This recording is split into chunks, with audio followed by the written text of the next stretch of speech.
So the history of the Fantastic Four on screen has been a bit rocky. But sandwiched between the shoestring budget adaptation no one saw because it was never released, and the over $100 million version in 2015 no one saw because it was an abomination against God, we got about 1.5 pretty well-liked Fantastic Four movies in the 2000s. Though the franchise never reached the heights of Spider-Man or X-Men, it's still remembered well enough that people are using it as the bar to compare the new versions we're getting out of the MCU to today. There are many online claiming those old movies adapted these characters right, while the new one is taking way too many liberties with the source material. Is that true, or is that just nostalgia goggles? Well, I've performed a little experiment to test that hypothesis by entering every character adapted into these movies into the incredibly volatile and scientifically complex 3C system. I'm able to rate all of them by how accurately or inaccurately they are when compared to the source material, and then rank them from the absolute worst adapted to the absolute best. My scientific colleagues already know, but for those interns just joining this experiment, those 3 C's are costume, character, and continuity. Costume rates a character's outfit or costume, their overall look, and their superficial physical characteristics. Character rates their personality, their relationships with others, and their powers or abilities. And continuity rates their origin story, their iconic moments, and their overall place in the world, universe, or timeline. And with this method, we'll be able to officially see how well were these characters actually adapted, and how do they actually measure up to the versions that we'll be seeing next. So without further thinking, let's dive in recklessly and start our ranking with the character who got number 14 as the worst adapted Marvel Comics character into the 2000s Fantastic Four duology, Frankie Ray. In Fantastic Four: Rise of the Silver Surfer, Frankie Ray is a captain in the United States Army. She works under General Hager and alongside the Fantastic Four as they try to deal with the unknown threat of the Silver Surfer. Though Johnny tries to use his charms on her the entire movie, she maintains a stern professional demeanor. And though she is loyal to the incredibly jerkish Hager throughout the film, towards the end she is moved by Johnny's pleas to do the right thing and help against doom. In the comics, she is not a military captain, but an interpreter for the UN. She met and started dating Johnny Storm before it was later revealed to her that she was actually the stepdaughter of Phineas Horton, the inventor of the original synthetic android Human Torch of the 40s. She learned that when she was younger, in order to protect her, he'd put her through a procedure to repress memories of an accident she'd been involved in, where the same chemicals that had given the original android Human Torch the ability to burst into flames had also been doused on her. Once she'd recovered those memories, she found herself able to ignite into and control flames, as well as fly. She trained these abilities under the Fantastic Four to help them on a few missions for a time. But when Galactus returned to consume the planet Earth, Frankie volunteered to become his new herald to spare her planet. He accepted the offer and he granted her a portion of the power cosmic so she could seek out new worlds for him to consume. So, similarities are pretty much only having, kind of, a connection with Johnny and being in a movie involving Galactus, and that's pretty much it. Now up at 13 we've got, Dr. Doom. In the comics, Victor Von Doom is one of the most iconic and dangerous villains of all time. Brilliant and powerful enough to challenge not only the combined might of the Fantastic Four, but virtually all of the heroes and forces of the Marvel Universe. In the movies, he's not that at all. Both versions went to college with Reed Richards. In the comics, he ignored the warnings of Reed, and his face became scarred during a botched experiment. Due to his immense hubris and vanity, he left America, covering his face in an iron mask to hide those scars and returning home to Latveria to take power and become its ruler, harboring a lifelong hatred towards Richards as well. In the movies, no such incident occurred. Victor stayed in America and founded Von Doom Enterprises, a name that I cannot imagine bodes well to investors, while Reed struggled with government funding for his experiments, leading to Doom agreeing to let Reed use his space station for 75% of the profits from his experiments into the cosmic energies that eventually empowered them into the Fantastic Four. In the comics, Doom has no role in the origin of the Fantastic Four, but attacked them after they'd gained their powers both out of spite and in order to use them in a plan to gain greater power for himself. Comic Doom has no powers, but is a scientific genius and has gained a mastery over the mystic arts, being brilliant and capable enough to have built an entire time machine before his very first appearance. In the movies, he hid behind radiation shielding while the rest of the team were hit by cosmic rays. The shielding was not enough to protect him, and he was doused in the same rays, gaining electrical abilities as well as having his skin slowly replaced by a similar substance to the shields. Like the comic version, movie Doom is very egotistical and vain, slowly becoming more unhinged as his face begins to scar up from the radiation, eventually covering his face in a Latverian mask to hide those scars and going full supervillain in his quest to gain more and more power, before being beaten by the Fantastic Four and shipped back to Latveria. Though while the comic Chad Dr. Doom took over the country, the virgin movie Doom doesn't bother to. Besides the random-ass lightning abilities, the main difference between comic and movie Doom is the scale of their personalities and capabilities. In the movies, he's intelligent, but it's nothing compared to the genius of comic Doom. He's ambitious, egomaniacal, vain, and wrathful in the movies, but it's still nothing compared to the world-endangering levels of those negative characteristics of comic Doom. And another element completely missing from the movies is that while Doom is a villain to the rest of the world, Latveria sees him as a great savior and hero. How much of his love, though, is because of how well he takes care of his citizens, and how much of it is government mandated is gonna be different from writer to writer and Doom's own moods. He wears a similar green cloak and an iron mask, but instead of wearing full armor like the comics, in the movies his hands are just weirdly turning metallic. And while the movie version is a smug asshole, in the comics Doom usually talks in a grandiose Shakespearean way, often referring to himself in the third person, highlighting his immense levels of self-importance and narcissism. He does enact complex traps and plans to both defeat the Fantastic Four and steal the power of other beings like the Silver Surfer, as he does in the comics, but in both movies he's beaten and detained relatively easily, never rising to the scale of threat he usually has in the comics. So, while they did try to retain many elements of his character, they also stripped him of pretty much everything that makes him beloved, threatening, and popular. And though I'd always assumed some of these changes were inspired by the Ultimate Comics Universe version of Dr. Doom, who was affected by the experiment that gave the team their powers, that series had actually only come out about like a year before the movies. So with how long it takes to produce movies from start to finish, I don't know. Next up at 12 we have Herby. In the movies, Herby was initially only featured in a deleted scene, but they hastily patched all the deleted scenes into the Fantastic Four extended cut to have an excuse to re-release the movie, so as far as I'm concerned, that makes them count, so here we go. Out of universe, Herby was a robot created as a replacement for the Human Torch in the 70s Fantastic Four cartoon, due to some BS licensing that stopped them from using him. He was later brought into the comics and has been popping up here and there ever since. Both versions were created by Reed Richards. In the movie, we see a half-finished Herby in Reed's storage area, filled with other half-finished projects. He doesn't actually look all that much like Herby, and he doesn't actually do anything, so let's just move on. And next up at 11, we have, Galactus. The being known as Galactus, the Devourer of Worlds, is a cosmic entity that must consume the energy of planets to sustain himself. He is a primordial force in the universe, having been created as the previous universe ended and the current one began, and feeding on planets for billions of years, completely exterminating countless species and civilizations. Due to the limitless power cosmic, Galactus is able to absorb into himself. He is a nearly omnipotent and godlike being, able to traverse the cosmos, project star system destroying blasts of energy, create impenetrable fields, change size, transmute matter, resurrect the dead, alter his size and appearance, move enormous amounts of matter telekinetically, and pretty much whatever the hell the writer wants him to be able to do, with his level of power dependent on how much energy and how many planets he's currently consumed. His armor is astronomically advanced, too complex for even the greatest scientific minds of Earth to fully replicate or understand, that he built of ancient unknown materials to contain his immense cosmic energies. To break down the energies of a world as efficiently as possible for consumption, he's created an elemental converter to convert all matter of a planet into energy, though he is capable of consuming planets without it, only with more energy wasted in the process. In order to not needlessly expend energies, he's also created a number of vessels to travel the cosmos, including ones the size of an entire solar system. And also, in order to not waste energies, he endows mortal beings with a portion of his power cosmic, granting them godlike powers so they can search the cosmos for suitable planets for him to travel to and devour, such as he did with the Silver Surfer. He's one of the most powerful and dangerous threats in the entire Marvel Universe, and upon first encountering him, the Fantastic Four could do nothing to stop him, with Reed Richards only able to force him to leave the Earth by recovering and threatening to use the Ultimate Nullifier, an incredibly powerful device capable of destroying anything in existence or even all of reality itself if used incorrectly.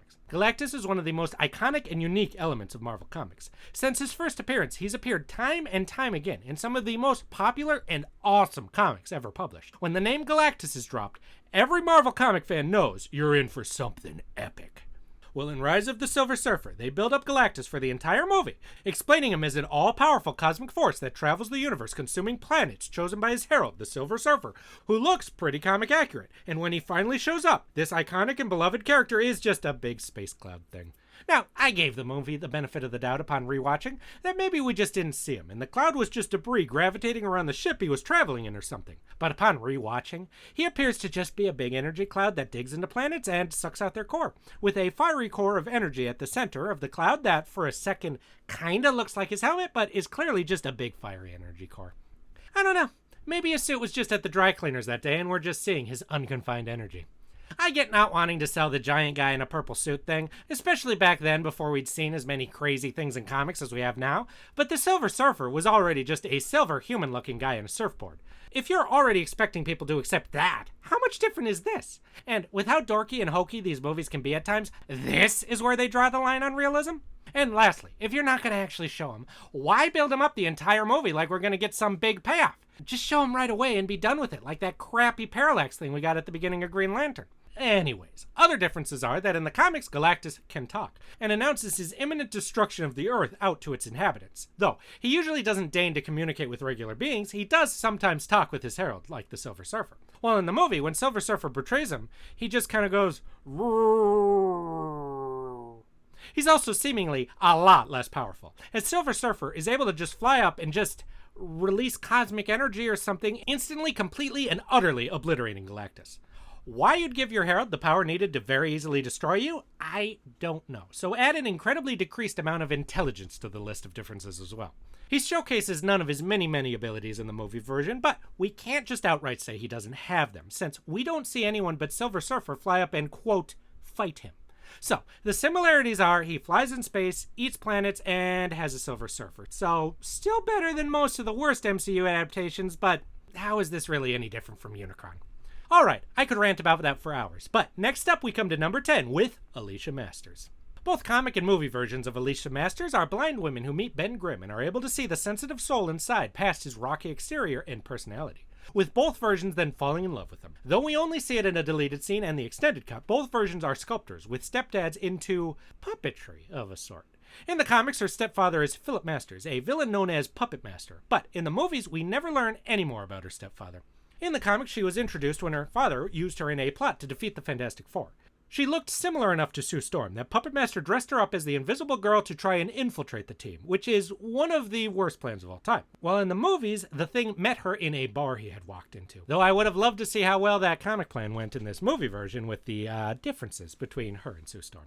Comic Alicia is very innocent and kind, and though the movie version is also kind-hearted, she's a lot more blunt, sassy, and world knowledgeable, both in her self-deprecating humor about her blindness and the way she breaks through Ben's surly personality and self-loathing. One of the major differences between the two is that in the comics, it was Alicia who met the Silver Surfer, and through her kindness was able to inspire him that humanity was worth saving, while in the movie, she barely shows up in the sequel, and this plot is just tossed over to Sue. At 9, we move up to Roberta.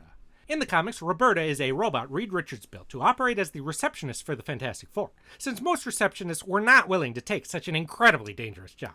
Only her upper body looks human, with her lower body being just attached to the desk she operates at. Though, later on she has mechanical wheels installed to transport around, which I'm sure has inspired some pretty messed up Rule 34 art. In the movies, Roberta is a holographic receptionist we see for a few seconds in the second one. She greets a guest and then Sue turns her off, and that's about it. Both are receptionists and even look a bit similar. But despite how pedantic and nerdy it may be to say this, actually, a robot and a hologram are very, very different, causing her to fall a lot lower on this list than a 2-second cameo probably deserves to. At 8, we got Sergio Hulahan. In the comics, Sergio Hulahan is the doorman at the Baxter Building who has a friendly and professional relationship with Reed Richards and the Fantastic Four. In the comics, he's also just this, though his uniform is a little different and for some reason his first name is Jimmy in the movie. At 7, we've got the man himself, Stan Lee. In both comics and movie, during the wedding of Reed Richards and Susan Storm, Stan Lee arrives at the wedding expecting to be let in, but is promptly turned away for not being on the guest list. It's awesome that they took the opportunity to do this reference, but why isn't it higher if it's something straight out of the comics with the literal same guy? Well, there are 2 reasons, one of them sad and one incredibly nitpicky. The first is that in the comics, it's Stan and Jack trying to get into the wedding, as in Jack Kirby, the other visionary creator of the series. In real life, he had sadly died years earlier, making an accurate recreation of this scene unfortunately impossible. And the other, incredibly pointlessly nitpicky reason is the lack of top hat in the movie version. Enough said? And now at 6, we finally reach our first member of the Fantastic Four with the Invisible Woman. Both versions of Sue Storm are the sister of Johnny Storm. In the comics, she accompanies Reed and the others to fill out the crew during the launch of an unauthorized prototype rocket Reed had designed, and had no specific scientific knowledge or skill at the time. In the movie, she is working as a scientist for Victor Von Doom, and as part of the crew, he and Reed take up to a space station to experiment on cosmic storms occurring in space. Both versions are hit by cosmic rays that transform her, giving her the ability to turn invisible. In the movies, she also has the ability to project force fields, while in the comics she learned of that other ability later on. Both versions are in love with and eventually marry Reed Richards, and both versions are a good deal younger than him as well. And they can have trouble keeping Reed's attention while he's distracted by science, despite her immense love for him, and, as Reed himself in the movie says, her being the hottest girl on the planet. Dialogue during her wedding implies that, like the comics, her and Johnny's mother are dead, and Johnny walking her down the aisle implies their father is either dead as well or not in their lives. Both versions are the emotional glue that hold the team together, often talking with and worrying about the others due to her high levels of empathy and emotional intelligence. Though in the comics she was originally a bit more reserved and gentle, while in the movie she's blunt and straightforward when talking with others in a way similar to her more modern incarnation. In the comics she was known as the Invisible Girl for a long time, before changing her name to Invisible Woman. In the movie she's officially known as Invisible Woman to the public, but Johnny initially dubs her the Invisible Girl, much to her annoyance. Some of the major differences are her relationship with the Silver Surfer being different, and she did not meet Doom until after they'd become the Fantastic Four when he attacked the team. And in the comics, Sue is very trendy, always changing her style to match the times, with the movie matching the style of the early 2000s, similar to how she did her hair and how she dressed out of costume in the comics at the time. And now entering the top 5 most well-adapted Fantastic Four characters, starting with Mr. Fantastic. Both versions of Reed Richards are incredibly brilliant and obsessive scientists who excel in virtually all fields of research. Both versions were funded by the government to undertake space-related research, with the comic version creating an experimental rocket ship, while the movie version was researching cosmic energies in space. And after being denied the ability to continue their projects, both versions found other ways to go forwards, with the comic version making an unauthorized launch into space with his ship alongside the others, while the movie version secures funding from Victor to use his space station for research. Both versions are longtime best friends with Ben Grimm, and both versions had a romantic relationship with Sue Storm, who he takes alongside Sue's brother Johnny into space with him. Both versions ignore Ben's worries about their mission and miscalculate the trajectory of cosmic radiation, causing himself and the others to gain fantastic abilities, Reed gaining the ability to stretch his body at will. And while the others maintain their appearance, Ben is horribly mutated, causing Reed to feel great guilt at what's happened to his friend, leading to him obsessively trying to devise a way to cure Ben's appearance. One difference is that in the comics, the white temples of Reed's hair are a lot more pronounced and are just due to natural aging, while in the movies it's a side effect of the cosmic energies. In the comics, he names himself Mr. Fantastic, while in the movies it's a name the public comes up with. Once the team becomes known as the Fantastic Four, Reed in both versions is the brains and leader of the group, devising ways to defeat their adversaries and inventing things like the Fantastic Car to aid him. Though, why the movie version's Fantastic Four is a frickin' Dodge brand vehicle, even though Mr. Fantastic designed and built it himself in a lab, I can't say. And the very idea that it would be powered by a friggin' Hemi is... okay. Both versions are the target of hatred from their old college classmate, Victor Von Doom, but in the comics that hatred is a lot more targeted, irrational, and obsessive. While the other 3 members will often change their outfits, comic and movie Reed pretty much takes to always wearing their uniforms once he starts, taking to just tossing a lab coat over it when doing experiments, or even wearing it during his wedding to Sue. Though, in the movies he actually does wear a tux. And besides that one very out-of-character bachelor party scene, both versions are very serious and almost completely driven by logic and a love of science, oftentimes inadvertently ignoring Sue and the others, and being relatively bad at expressing and noticing the emotions of others, staying awake for long periods of time to work on projects that have caught his attention, though both versions are heroic, dedicating himself to helping others with both his scientific advancements and newfound abilities. And both versions stretch and fold themselves into some of the strangest, stupidest shapes imaginable, while somehow still looking cool and competent while doing so. A feat not everyone can pull off. And now we rise to 4 with the Silver Surfer. In both the comic and movies, the Silver Surfer was originally Norrin Radd of the planet Zenlaw. When Galactus comes to his planet to consume it, Norrin offers to sacrifice himself to become Galactus' herald to spare his planet and the woman he loves. Galactus agrees and imbues Norrin with the power cosmic, granting him godlike powers, including the ability to surf through the cosmos at incredible speeds in order to seek out new planets to devour. We don't know all the details of his time with Galactus in the movies, but in the comics, the emotional turmoil of Galactus consuming planets, as well as Norrin's attempts to only seek out planets devoid of life, cause Galactus to suppress his emotions to make him more efficient at his task, with the movie version seeming to have a similar emotional state.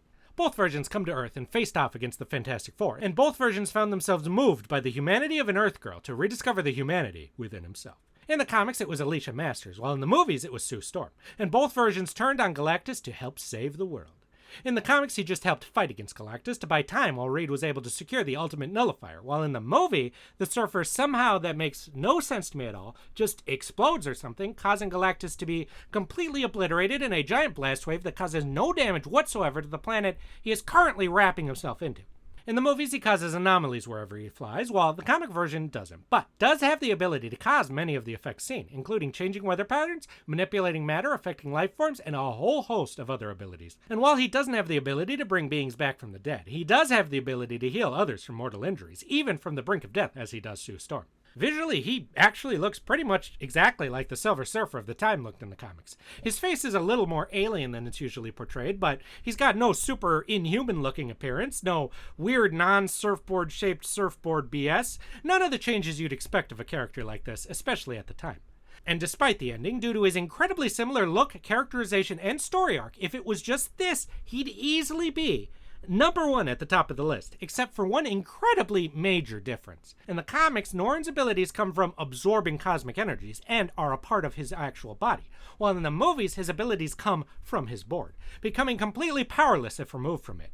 So damn close. But they felt the need to change it because it was the only way they could think to get Doom on that board. Something, again, he has done in the comics, but not because he just jumped onto it. And though, like, assumedly in the movies, based on the mid-credit scene, both versions live on after rebelling against Galactus, with the comic version confined to Earth for a time as punishment by Galactus before going on to explore the cosmos, while in the movies, we can only guess what the planned spin-off Silver Surfer film they were hoping to get from this movie was going to be about. Alright, now entering the top 3 most well-adapted Fantastic Four characters, starting with the Human Torch. Johnny Storm is the younger brother of Sue Storm, with all elements of his past shared by what was said about hers. Though in the comics he was a teenager when he went up with the others, while in the movie he's quite a bit older and is a trained and experienced pilot. In the comics he iconically has bright blonde hair like his sister, while in the movies his hair is much darker. Both versions go into space, are hit by cosmic rays, and gain the ability to burst into flame and fly. And unlike the rest of the team, Johnny instantly loves being a superhero and celebrity and having powers, enjoying the fame and excitement that comes with that life. Both versions can be very antagonistic and immature with the other members of the team, especially with Ben Grimm, who he often teases to the point of cruelty and gets into outright literal fights with. Though in the end, the two always come together as teammates and friends, actually sharing a lot of their personality traits in common. Both versions love cars and girls, though the types of cars are very different from the initial comics to the one seen in this movie, and use their celebrity status towards sometimes quite hedonistic lifestyles. But they also have a heroic spirit inside as well that overrides their more selfish impulses. Both versions are incredibly impulsive and hot-headed, jumping into danger without thought of the consequences, a trait that can both help and hinder depending on the situation in both comics and movies. While the other members of the team settle down with long-term love interests, Johnny has a long series of relationships, some lasting longer than others, including one with Frankie Ray, who we see him begin to form a connection with in the movies that could have been explored in a sequel.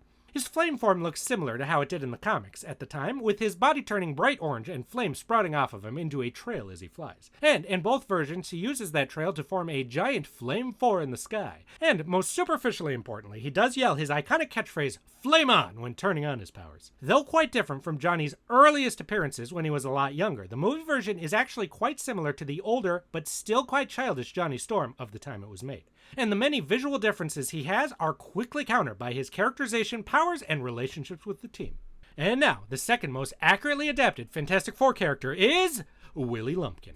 In the comics, Willie Lumpin is an affable and upbeat elderly mail carrier who has the Baxter Building as a stop on his route, delivering mail to Reed Richards and the other members of the team, considering them personal friends. While in the movie, he is pretty much exactly that as well. A friendly mailman who cheerily and familiarly delivers mail directly to Reed Richards, commenting on the pile of bills being the usual type of mail he gets, showing that they do have a long-running relationship. Both versions wear a standard-style mail carrier uniform that changes across the comics and have a mustache and glasses. Though in the movies, those glasses are Stan Lee's iconic shades, while in the comics, they're just regular glasses. Personally, this is my favorite Stan Lee cameo of all, because he's playing an actual character who he actually kind of looks like 40-some years after creating him. And besides the glasses, if he'd asked to join the team, showcasing his ability to wiggle his ears as his power, he'd have easily reached up to number 1. But now, finally, the number 1 most well-adapted character in the Fox Fantastic Four movies. Yeah, we all know who's left. The Thing. Both versions are Ben Grimm, a pilot and best friend to scientist Reed Richards. While Reed is a scientific genius, Ben is a simple working class kind of guy, coming from a low-income background and having a simple common sense his best friend often lacks. Both versions work alongside him as Reed does research that leads to going into space. In the comics, Ben is a pilot who flies Reed's rocket ship, while in the movies he's a co-pilot with Johnny. Both versions warn Reed about his plans and are ignored. In the comics, he's worried about the cosmic rays in space. In the movies, he's worried about going into business with Victor Von Doom. And after going into space, he is hit by cosmic rays, and while the other three maintain their appearance, Ben is transformed, gaining an orange rock-like skin and a monstrous appearance. His name comes from somebody asking, "What is that thing?" while shocked by his appearance. In the comics, it is Sue after they crash land, with Ben reluctantly dubbing himself that name. While in the movies, it is a reporter, with Johnny confirming it as his official name to be a jerk. Both versions are enraged, horrified, depressed, and ashamed by their new grotesque appearance, often covering himself in a large trench coat and hat to go out in public, and often lashing out at others like Reed or Johnny when feeling frustrated, judged, or mocked. In the movies, he has a fiancée who just leaves him without a word after seeing his appearance because apparently she's the biggest bitch in the world. In the comics, he has a girlfriend who was initially turned away by his appearance as well, but eventually reconsidered until he angrily scared her off again, though her name was completely different. He eventually meets and falls in love with Alicia Masters, a blind woman who is able to see past his gruff and stubborn exterior personality to the sensitive, caring man inside. Though, in the comics, the way they meet is completely different. And in the comics, the Thing usually has a much more exaggerated facial structure, including a large mouth and very heavy brow. The movie does exaggerate these features as well, though not to the same degree. And though his build is quite large, it's still much smaller than it usually is in comics, though this can change drastically from artist to artist. Though the rocky orange skin is very, very similar, and like the comics, he only has 3 fingers. And both versions have their distinct blue eyes peeking out from underneath it all.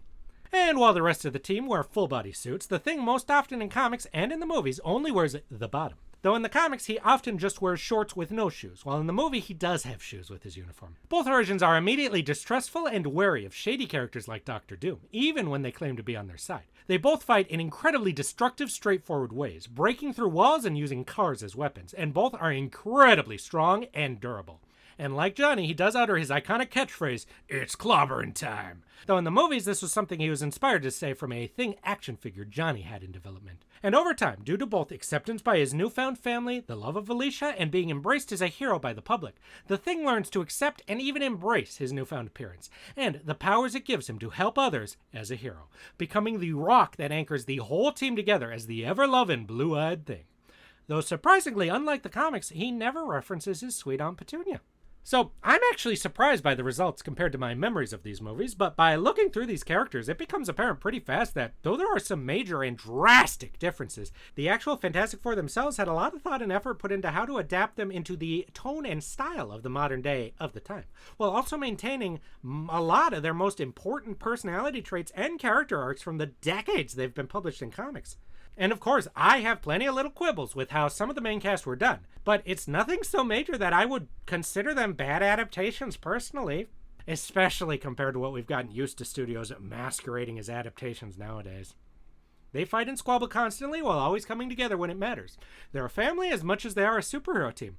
They're a mixture of celebrities, scientists, explorers, and superheroes. It pretty much is just the Fantastic Four, but today. Why they couldn't be bothered to put this effort into the damn villains, I have no idea, because that would have done a lot for these movies, as the villains are the weakest elements of them by far. Besides, of course, that horrible dancing scene. And it will be interesting to see how the new movie does them by comparison. We already know some of the ways they're planning to change these characters from how they've always been portrayed in comics, but some other elements promise to be more like the comics than those 2000 movies ever were as well. So if you're as excited as I am to nerdily pore over all those little details of how they're different and similar once the movies come out, make sure to subscribe and hit that bell, because I'll be on that crap ASAP after the movie comes out. Alright, if you've got another movie or show you'd like to see rigorously have the 3 C's applied to, let me know below and I'll add it to the ever-growing list. But for the love of God, I beg you, please, God, don't say Fant4stick. Oh, God. God, no.